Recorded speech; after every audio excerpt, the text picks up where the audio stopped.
Hi. So, I wanted to give you a breakdown of emotional authenticity.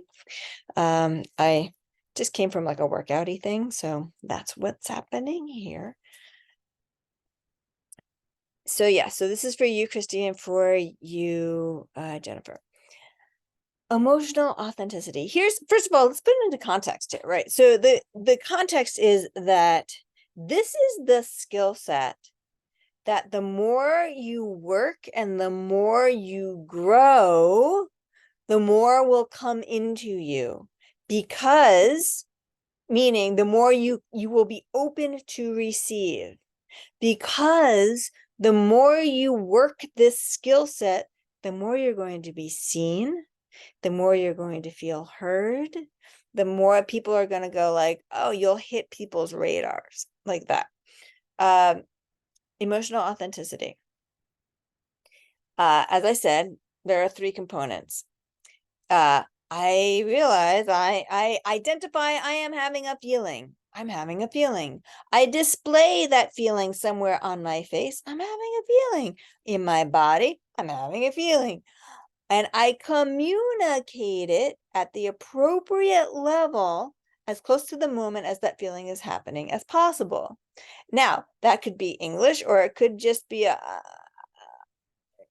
anything. It doesn't matter. As long as you something is communicated, and what that will do, then people will go, oh, you're having an experience. What's happening over there? What's going on? So here's what happens generally. And I'm in this boat with you guys.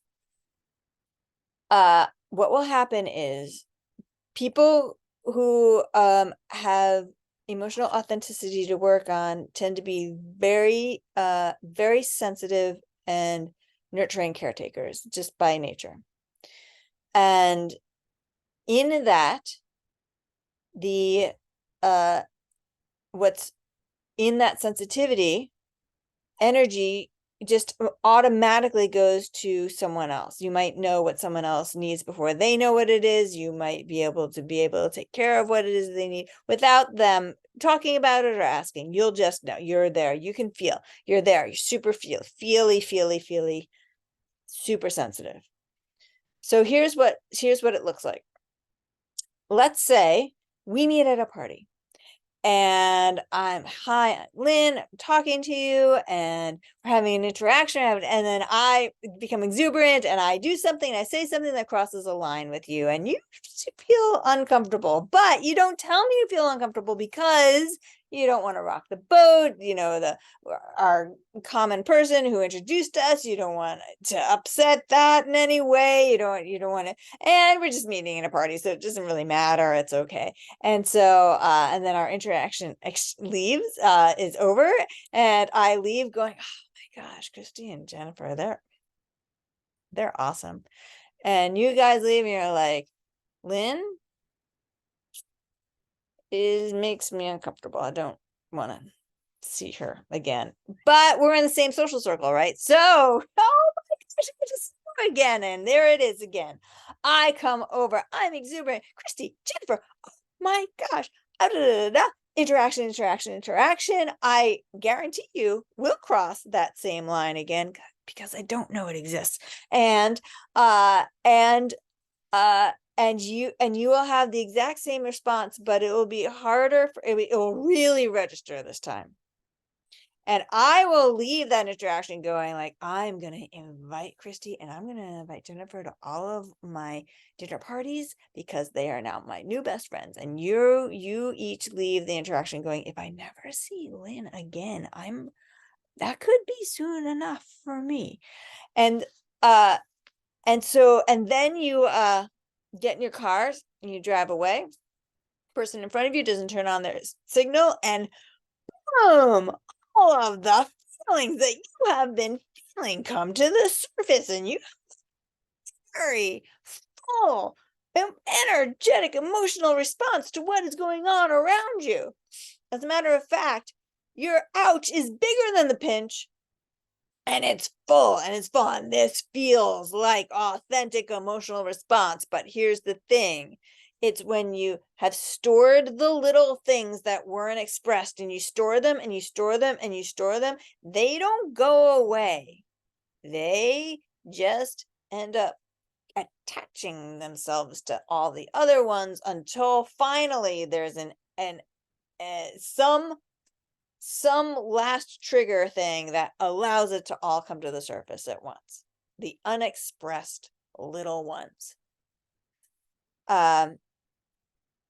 That feels like authentic emotional response, but in actuality, it is reactivity. And no one can tell you you're being reactive. When you're being reactive, you will not. Here's how you'll know the difference. Emotional authenticity is when you are standing in what it is you're feeling, and you are with someone and you feel seen and you feel heard. Reactivity, it doesn't matter what it is you're saying, you will not feel seen, you will not feel heard, you will need to explain yourself repeatedly. That is reactivity. You're in the loop and it's full. So, do you see the difference?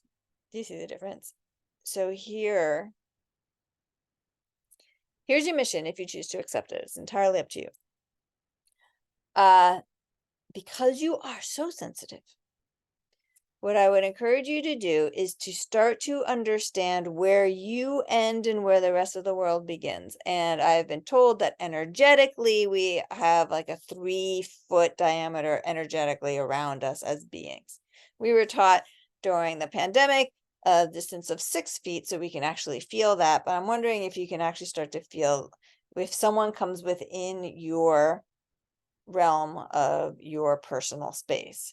Now, you're both parents, you're both moms, so there will be beings in your space all the time.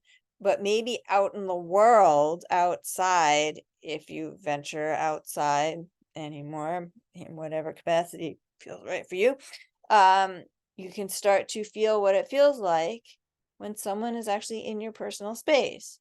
And it might be okay, and it might not be okay, but what I want to encourage you to do is just to start to feel it. You imagine you have a hula hoop and you're walking around your house, and you're just walking around the hula hoop, you're carrying your hula hoop, you put it on the side, when you go through doorways, this is the idea. That is basically the parameter of your personal space. Go ahead and play with that image if you want, and just start to physically feel when someone crosses your boundaries.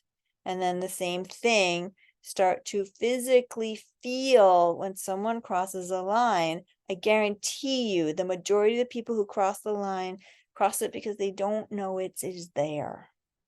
They just don't know it's there. So here, look at this. So when you're like, you make some kind of something on your face and you're having something going on, that gives me an opportunity to go, oh, hey, what's happening what's happening? Tell me what your experience is. And then in your most uncomfortable and gracious way, you can say, I'm going to be clumsy. This is hard for me to do, but I had a feeling when you said, I had a response to X, Y, and Z, and I felt uncomfortable, and that was my experience. The end. And then you stop talking. You don't have to say, I'm sure you didn't mean to be uncomfortable. Don't take care of them. That's the catch. Also, catch yourself. I'm sure you didn't mean to. Catch yourself. Go, I had an experience. Zip it. And be in the discomfort. If you did that in front of me, I would just be so like, oh, okay, I gotcha. Tell me what's going on. I gotcha. I see. Thank you so much for letting me know. That was not my intention. And I promise you, I'll do my best to not do that again. Does this make sense to you? Now, can you now see that when people, to the degree that you can do this, is the degree that people can actually see you and hear you and honor you. And when that, to the degree that that happens, is the degree that you open up to receive more. Does that make sense? And money is part of it. Money's part of it. Let me know how that sounds. All right. Bye.